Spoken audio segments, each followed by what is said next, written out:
यह कहानी एक छोटे से गांव शांतिकपुर की है, जहां हर सुबह भगवान शिव के भजन और मंत्रों की गूंज सुनाई देती थी।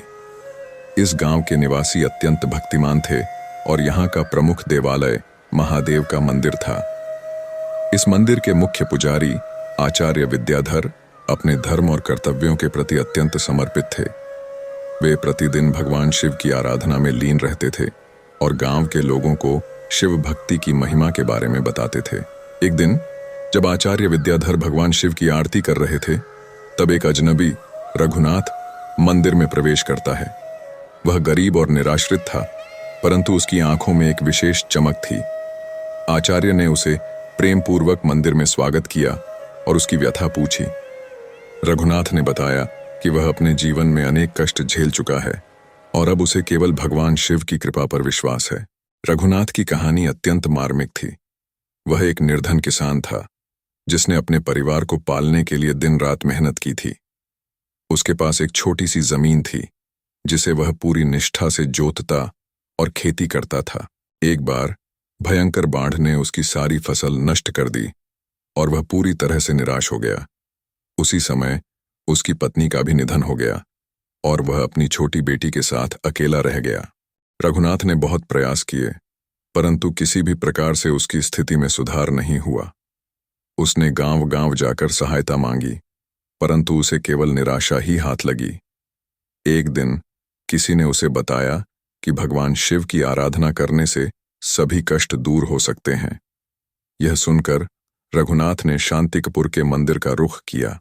रघुनाथ की भक्ति और श्रद्धा को देखकर आचार्य विद्याधर ने उसे मंदिर में रहकर भगवान शिव की सेवा करने का अवसर दिया। रघुनाथ ने अपनी छोटी बेटी के साथ मंदिर में रहना शुरू कर दिया। उसने पूरी निष्ठा से भगवान शिव की सेवा की और प्रतिदिन उनकी पूजा अर्चना में लीन रहने लगा। भगवान शिव उसकी भक्ति से प्रसन्न हुए और एक रात उसे स्वप्न में दर्शन दिए।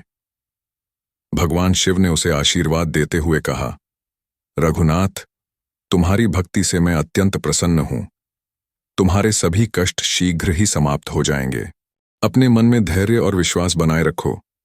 रघुनाथ ने इस स्वप्न को अपने जीवन का सबसे बड़ा वरदान माना और भी अधिक उत्साह और निष्ठा से भगवान शिव की आराधना में जुट गया।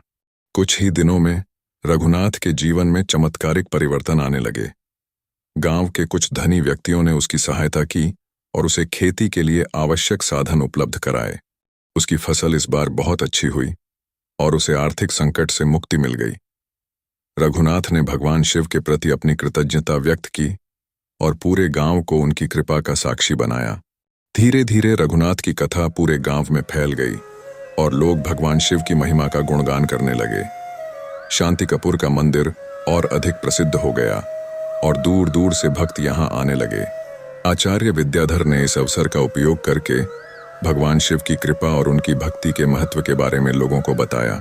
उन्होंने कहा, भगवान शिव केवल उन्हीं पर कृपा करते हैं जो सच्चे मन से उनकी आराधना करते हैं और अपने जीवन में सच्चाई और धर्म का पालन करते हैं।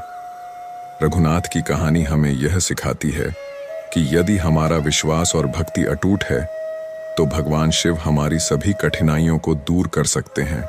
इसी प्रकार की प्रेरणादायी और चमत्कारिक कथाओं को सुनने के लिए हमें सब्सक्राइब करें और भगवान के और करीब आए।